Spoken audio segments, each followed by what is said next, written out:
골다공증이 있다고 골다공증 치료약을 먹으면 오히려 뼈가 부러질 수 있습니다. 그 이유는 골다공증 약을 먹으면 뼈의 질이 떨어지기 때문입니다. 안녕하세요. 기능의학 의사 김원장입니다. 오늘은 골다공증에 대해서 알아보도록 하겠습니다. 골다공증이 있으면 뼈가 부러질 수 있습니다. 그래서 치료를 위해 골다공증 약을 처방받아서 복용하거나 주사를 맞기도 합니다. 주로 폐경이 된 여성들에게 생깁니다. 골밀도가 떨어져 골절이 생기기 시작하면 치명적인 결과가 생길 수 있습니다. 나이가 많은 분들의 경우 허벅지 뼈 골절이 생겨 걷지 못하고 누워만 계시다가 돌아가시는 경우가 상당히 많이 있습니다. 그래서 가족들이 이런 일이 생기지 않을까 걱정을 많이 하고 있습니다. 하지만 골다공증 약을 먹으면 오히려 뼈가 부러지고 약해지는 부작용이 생길 수 있습니다. 골다공증 약을 먹으면 뼈의 질이 떨어지기 때문입니다. 뼈의 질이 떨어지면 작은 충격에도 골절이 생길 수 있습니다. 제 장모님도 골밀도가 떨어져 있어 저도 관심을 많이 갖고 있고 어떻게 도움을 드릴 수 있을지 고민이 많았습니다. 오늘 영상을 통해서 골다공증 부작용 없이 치료하는 방법에 대해서 자세히 한번 이야기해 보도록 하겠습니다. 네, 오늘의 이제 본론이 이제 골다공증일 때 골다공증 약을 먹으면 골절이 생기는 이유, 그리고 그러면 골다공증을 어떻게 예방하고 치료해야 될지 그거에 대한 대안까지 한번 자세히 이야기해 보도록 하겠습니다. 이 영상을 보시는 분들에게 주의사항입니다. 그래서 이 영상만 가지고 개인적으로 그냥 판단해서 병을 치료하다 보면은 실수할 수 있고 놓칠 수 있는 것들이 있으니까요. 꼭 그 병을 치료하고자 하는 분은 병원에 가셔서 의사와 상담을 하신 다음에 치료하시는 것을 추천드리고요. 이거는 이제 건강 정보 정도로 받아들이시면 되겠습니다. 우리가 골다공증을 진단을 받게 되면은 이제 엑스레이 그 덱사라는 엑스레이 검사를 해서 T스코어가 마이너스 2.5 이하면은 진단을 받게 되거든요. 그래서 이럴 경우 이제 골절의 위험성이 올라가기 때문에 이렇게 뭐 한 달에 한 번 먹느냐, 일주일에 한 번 먹느냐, 근데 몇 개월에 한 번씩 맞는 주사를 가지고 이제 치료를 하게 됩니다. 하지만 이런 골다공증 약물을 치료를 하다 보면은 치명적인 부작용인 골절이 생기거나 턱뼈가 괴사가 되는 부작용이 있을 수 있습니다. 왜 그런지 한번 살펴보겠습니다. 대표적인 그 골다공증 부작용으로 이게 허벅지 그 대퇴골 골절이 생길 수가 있습니다. 그래서 이게 조금 일반적으로 이렇게 넘어져 가지고 부러지는 그 골절하고는 좀 다른 양상으로 부러지거든요. 이렇게 아주 그 비전형적인 골절 모양을 보이게 되는데 이런 모양의 골절이 있는 경우에 이제 그 골다공증 약의 부작용을 의심을 할 수가 있겠습니다. 그리고 턱뼈가 이제 괴사가 되는 그 브론즈라고 하는 부작용이 생길 수 있는데요.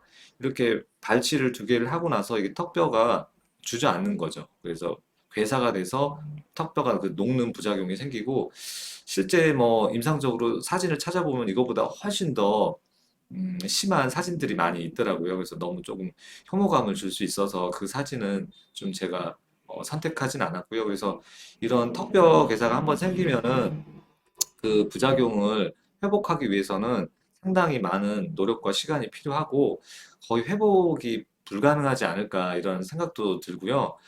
줄기세포 치료를 해가지고 이 주저앉은 뼈를 다시 이렇게 메꿔서 해야 되는데 정말 쉽지 않은 치료거든요. 그래서 이 부작용이 안 생기도록 모니터링을 잘 해야 되는데 이미 모니터링을 해가지고 증상이 생겼을 때는 많이 늦는 경우가 많거든요. 그래서 치과에서도 이제 이 약을 먹고 있는 분들은 그 발치나 임플란트 치료 같은 거를 안 하려고 하고 있습니다.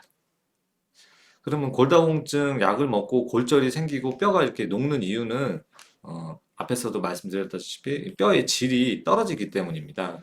그러니까 우리가 이제 뼈를 질이 좋아지고 튼튼하게 해서 골절을 막기 위해서 약을 먹지만 실제로는 뼈의 질이 떨어지는 그런 작용을 하기 때문에 골절이 생기는 것입니다. 그럼 뼈의 질이 안 좋아지는 이유가 무엇인지 알아볼 필요가 있는데요. 이 골다공증 약의 작용 기전을 보면은 확인을 할 수가 있습니다. 예를 들어 이제 뼈가 이렇게 있다고 치면요. 뼈가 이렇게 있어서 이제 칼슘만 먼저 가지고 이야기를 해보겠습니다. 어, 뼈는 이제 새로운 뼈가 만들어지기도 하고 오래된 뼈는 제거를 해야 되는 이런 대사 과정을 거쳐서 뼈가 형성이 되고 다시 재흡수가 되고 이런 과정을 통해서 새로운 뼈로 계속 바꿔줘야 하거든요. 그래서 이렇게 이제 뼈가 칼슘이 뼈로 들어가기 위해서는 그 조골세포를 통해서 뼈를 만드는 세포라는 뜻이죠. 이렇게 조골세포를 통해서 새로운 뼈가 만들어지고요. 그리고 그 파골세포, 뼈를 부수는 세포를 파골세포라고 하는데 이 세포를 통해서 어, 뼈를 제거를 해서 오래된 뼈를 제거를 해서 칼슘이 나오는 작용을 하게 됩니다. 그래서 우리 몸에는 이렇게 파골세포와 조골세포 둘 다 필요합니다. 그래서 비유를 들자면은 이제 오래된 건물이 있으면은 그 건물을 계속 오랫동안 방치할 게 아니라 새롭게 이렇게 부셔가지고 새로운 건물로 세워야지 그 건물이 무너지지 않겠죠. 그런 것처럼 어, 파골세포도 중요하고 조골세포도 아주 중요한데 이 골다공증 약 같은 경우에는 바로 이 그 파골세포를 억제하는 약물들이 대부분입니다. 그래서 파골세포를 억제하다 보니까 뭐 골밀도는 조금 좋아질 수 있지만 여기서 뼈의 질이 안 좋아지면서 오히려 작은 충격에도 뼈가 부서지거나 턱뼈가 괴사가 되는 그런 부작용이 생길 수 있습니다. 즉 골다공증 약이 파골세포에 작용을 해서 이 조골세포에도 작용을 해야 되는데 지나치게 파골세포를 억제하다 보니까 부작용이 생기는 것입니다. 이해되시죠? 네, 어렵지 않습니다. 조금 전문적인 내용이지만 간단합니다. 상식적이고 간단한 내용이라고 생각할 수 있습니다. 그래서 파골세포, 조골세포 정도는 한번 기억해 두시면 좋겠습니다. 그래서 만약에 그래서 이런 그런 부작용이 생기니까 그러면 골다공증 약을 안 먹으면 어떻게 되느냐? 이 안 먹으면은 오히려 이제 그 대퇴골 골절이 생길 수 있죠. 그래서 허벅지 뼈가 이렇게 주저앉은 것이거든요. 원래는 뭐 요 정도로 모양이 나와야 되는데 이 허벅지 뼈가 골절이 돼가지고 수술을 이렇게 인공관절 수술을 하거나 핀 고정 같은 수술을 해서 수술을 하게 됩니다. 근데는 문제는 이런 골절이 생기는 분들은 이제 70대 이상, 80대, 90대인 할머니들이 많이 있거든요. 이런 분들은 이런 수술을 못 받는 경우도 많이 있게 됩니다. 그에 비해서 골다공증 약을 먹으면 이런 골절이 생기기 때문에 그 골절 양상을 보시면은 두 가지 골절이 모양이 완전히 다르다는 것을 알 수 있을 것입니다. 그리고 이런 대퇴골 골절의 부작용은 결국에는 이제 그 다리 그 허벅지 옆에 뼈가 부러지면서 거동을 못 하게 되거든요. 그럼 하루 종일 누워 있게 되고 나이가 많으신 그 노인분들이 하루 종일 누워 있다 보면 이제 욕창도 생기고 가래가 자꾸 이제 폐 쪽으로 넘어가면서 폐렴이 생기고 그러시다가 이제 합병증이 생겨가지고 돌아가시는 분들이 많이 있습니다. 그래서 어떻게 해서라도 뼈 건강을 위해서 이 골다공증을 꼭 해결을 해야 되겠습니다. 그리고 또 하나는 이렇게 엉덩방아 찌는 것 같은 그런 이제 노인분들이 이렇게 넘어지시면서 이 척추뼈가 이렇게 주저앉을 수 있거든요. 이렇게 네모 반듯한 척추뼈가 이렇게 주저앉아서 척추가 이렇게 굽을 수 있습니다. 그래서 엑스레이를 통해서 보통 진단이 되고 정확하게 이제 확인하기 위해서는 MRI를 찍기도 합니다. 그래서 이런 이제 척추뼈가 주저앉으면서 허리 통증이 심해지면서 또 거동이 안 되는 이런 불편함이 생길 수 있겠습니다. 그러면 어떻게 해야 되냐? 골다공증 약을 먹어도 골절이 생기고 안 먹어도 골절이 생기는데 도대체 어떻게 해야 될까요? 그래서 이제 그렇게 생각할 수 있을 거예요. 아, 칼슘을 열심히 먹으면 해결할 수 있는 거 아니냐? 이렇게 생각할 수 있을 거예요. 그런데 이제 며칠 전에 제가 이 자료를 준비하고 있는 중에 뉴스가 나왔더라고요. 그래서 칼슘을 골다공증이 있는 분들, 여성분들이 열심히 칼슘을 먹으면은 이 칼슘 보충제를 열심히 먹게 되면은 칼슘 농도가 급격하게 상승을 하고 그리고 혈압까지 오르고 혈관이 석회화되고 혈액 응고가 늘어나면서 오히려 심혈관 질환 위험이 상당히 올라갈 수 있다. 이게 국내 논문에도 발표가 됐습니다. 그래서 이런 칼슘 보충제를 장기간 이렇게 보충을 하다 보니까 심근경색증이 14% 올라가고요. 뭐 뇌졸중, 혈관이 막히는 뇌경색 같은 뇌졸중이 12% 정도 상승을 하고 전체적인 사망 위험이 40% 이상 올라갈 수 있습니다. 그래서 칼슘을 함부로 먹는 것도 상당히 위험한 방식이 되겠습니다. 그래서 칼슘을 먹으면은 혈관이 결국 악화가 될 수가 있는데 왜 뼈로 안 가고 혈관이 악화되는 원인은 결국에는 동맥이 딱딱해지기 때문인데요. 이 동맥경화가 생기기 때문인데 동맥경화는 그러면 왜 생기는 걸까요? 결국 동맥경화가 생기는 원인은 칼슘이 우리가 원하는 뼈로 가서 뼈를 구성하는 물질로 이용이 돼야 되는데 뼈로 이동하지 않고 자꾸 혈관에만 쌓여 있기 때문에 혈관에 쌓여 있는 상태가 되면은 오히려 동맥경화가 가속화되어서 이런 혈관 합병증이 생길 수 있게 되는 것입니다. 그래서 해결하는 방법은 혈관에 있는 칼슘을 뼈로 넣어주면 되겠죠. 그 대안이 뭐냐? 그 대안이 바로 오늘 말씀드리고자 하는 바로 주인공인 비타민 K2입니다. 비타민 K2가 그 유일하게 그 혈관에 있는 칼슘을 뼈로 이동시켜주는 역할을 하는 것이 바로 비타민 K2가 되겠습니다. 그래서 골다공증 약을 드시는 것보다 골다공증 약뿐만이 아니라 비타민 K2를 충분히 보충을 함으로써 이 골다공증도 해결을 할 수 있고 더불어 동맥경화까지 해결하는데 큰 도움이 될 수 있는 영양소이기 때문에 비타민 K2에 대해서는 꼭 잘 아셔야겠습니다. 어떻게 보면 이제 혈관과 골다공증의 가장 완벽한 영양소가 비타민 K2가 아닌가 싶습니다. 그래서 칼슘이 이 혈관에 이렇게 들어와 있으면은 이거를 뼈로 이동을 주는 역할을 하는 것이 바로 비타민 K2가 되겠습니다. 그래서 비타민 K2가 부족하게 되면은 자꾸 혈관에 칼슘이 쌓이고 어, 뼈 쪽으로는 칼슘이 이동하지 않게 되면서 어, 문제가 되는 것인데 이 비타민 K2를 공급을 하면은 이 혈관 문제하고 골다공증을 같이 해결하는 데 큰 도움이 될 것입니다. 그러면 진짜 이 비타민 K2를 먹으면은 효과가 있는지 한번 논문 자료를 한번 살펴보겠습니다. 이 자료는 그 펀메드 센트럴이라고 하는 사이트에서 찾아본 자료인데요. 비타민 K2 치료가 그 폐경기 여성 골다공증에 어떠한 효과가 있었는지 나온 자료입니다. 뭐 구글로 간단하게 검색해 보면은 직접 찾아볼 수 있을 것입니다.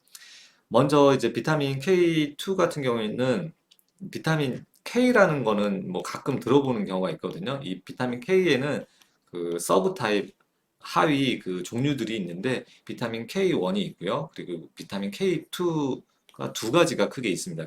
MK4랑 MK7이라고 하는 것이 있는데 논문 자료는 MK4를 기준으로 나와 있지만 우리가 이제 하루에 한 번 먹고 그 좀 더 효율적으로 먹기 위해서는 비타민 K2 제품 중에서 MK7으로 되어 있는 제품을 선택을 하셔야 됩니다. 그래서 비타민 K2 중에 MK4랑 MK7이 있다는 거 알고 계시고요.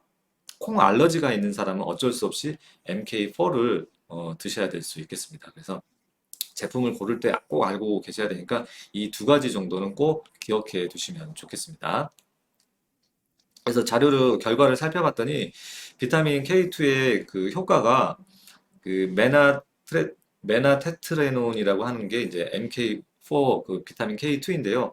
이것을 그 섭취를 했을 경우에는 이 골다공증 이게 BMD 이게 골밀도거든요. 우리가 골다공증 검사를 할 때 하는 그 수치가 BMD라고 하거든요. 본 미네랄 덴서티라고 해서 BMD인데 이 수치가 아까 그 T스코어가 있었죠. T스코어 마이너스 0.2가 되면은 골다공증 진단을 하는데 이 논문에서는 이 비타민 K2를 썼더니 0.9% 상승하는 효과가 있었고 칼슘 같은 경우에는 오히려 마이너스 0.79로 그 골밀도가 떨어지는 것이 있었고요. 이쪽 연구에서는 1.37% 증가하지만 치료를 안 했을 경우에는 마이너스 4.05%까지 떨어지는 것을 알 수 있습니다. 그리고 이쪽 논문 데이터에서는 플러스 1.74% 그리고 가짜 약을 썼을 경우에는 마이너스 0.18% 이렇게 골밀도를 상승하는 그런 효과가 있다는 것이 바로 비타민 K2입니다. 대부분의 그 골다공증 약의 그 단점 중에 하나가 별로 골밀도가 늘어나지 않거든요. 그래서 유지하거나 천천히 떨어지는 경우가 많은데 이렇게 비타민 K2 같은 경우에는 올리는 효과가 있습니다. 그래서 이게 상당히 좀 고용량을 써야 하는 그런 단점이 있거든요.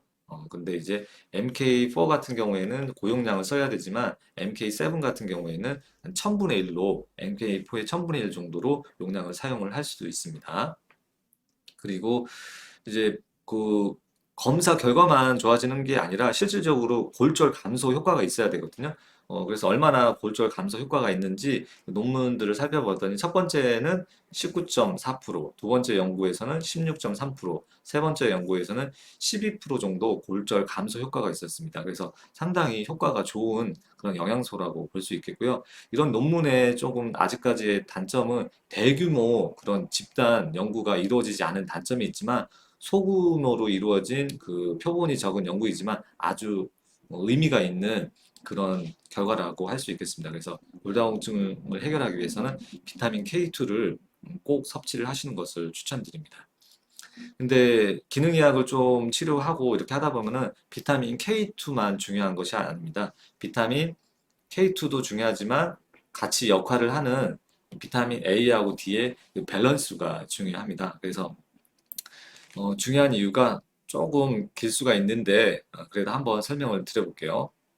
우리가 뼈를 우리가 그 칼슘을 섭취를 하게 되는데 이게 음식을 통해서 섭취를 합니다. 그러면 이게 결국에는 어디로 가나요? 이게 이제 장으로 가서 이제 흡수가 돼야겠죠. 그래서 장에서 이제 흡수가 돼서 혈관으로 이동을 해야 됩니다. 이 혈관으로 칼슘이 이동을 할 때 필요한 성분이 바로 비타민 D입니다. 그래서 비타민 D가 부족하면 아무리 칼슘을 먹어도 흡수율이 떨어지기 때문에 효율이 떨어지죠. 그래서 이렇게 혈관으로 칼슘이 이동하고 우리가 원하는 것은 혈관에만 계속 있으면 동맥경화가 심해질 수 있기 때문에 바로 뼈로 이동을 해야겠죠. 뼈로. 이 뼈로 이동을 해야 되는데 이 뼈로 이동을 할 때 여기서 그 조골세포를 통해서 이동을 하게 되겠죠. 그리고 뼈에서 다시 혈관으로 나올 때는 아까 말씀드린 파골세포에서 통해서 이제 칼슘이 이동을 하게 됩니다. 그래서 혈관으로 이동할 때 작용하는 것이 바로 비타민 K2입니다. 이 K2가 의해서 이제 칼슘이 이동을 하게 되고요. 또 불필요한 그런 칼슘은 신장을 통해서 이제 소변으로 이렇게 배출이 되거든요. 이때 배출될 때 비타민 A가 작용을 해서 이런 칼슘 밸런스가 잘 유지가 되는 것입니다. 그래서 K2만 먹는 것도 문제고요. 비타민 D만 먹는 것도 문제고 비타민 A만 먹는 것도 문제입니다. 그래서 K2가 제대로 안정적으로 잘 작동하기 위해서는 우리는 지용성 비타민이 비타민 A, D, K2를 동시에 이렇게 섭취를 해야지 그 칼슘 밸런스가 잘 맞아가지고 골다공증 치료하는데도 훨씬 더 효과적으로 치료를 할 수 있게 되는 것입니다. 그래서 K2뿐만이 아니라 비타민 D, K2A 요 같이 이렇게 드셔야 되는 것을 잘 아셔야겠습니다. 그래서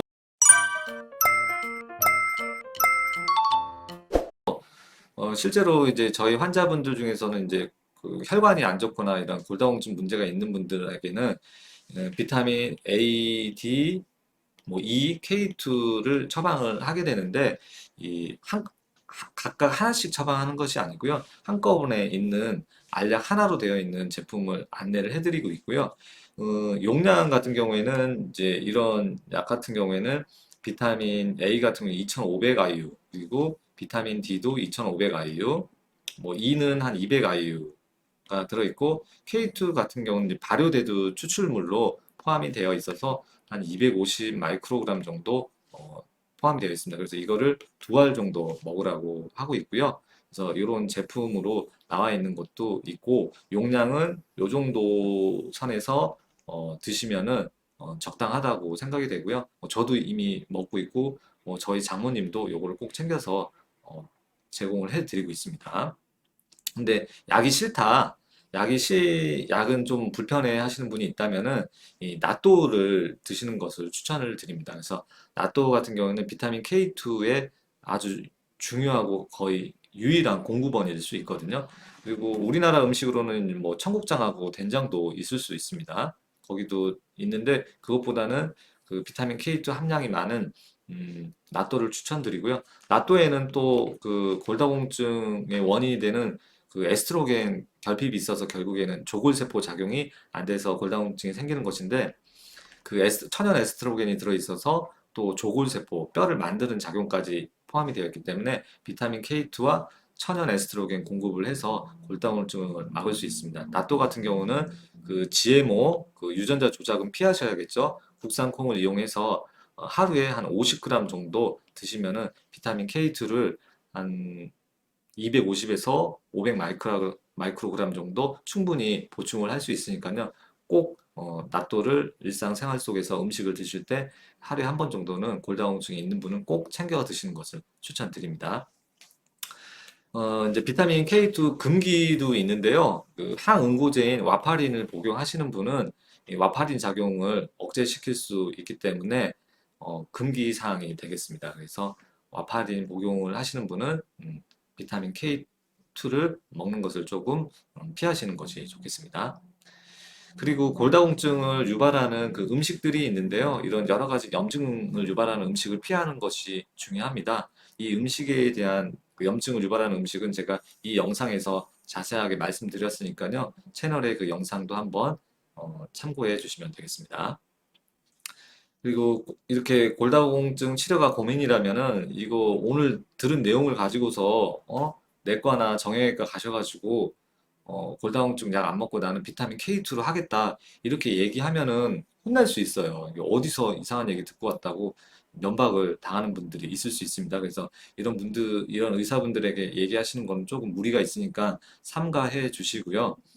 어, 아직까지 비타민 K2에 대해 존재 자체를 모르는 의사들이 상당히 많이 있기 때문에 잘못 얘기하면은 오해를 살 수 있고 불필요한 그 언쟁이 생길 수 있기 때문에 기능의학 가급적이면 가까운 기능의학 병원에 가셔서 상담을 받는 것을 추천드리고요.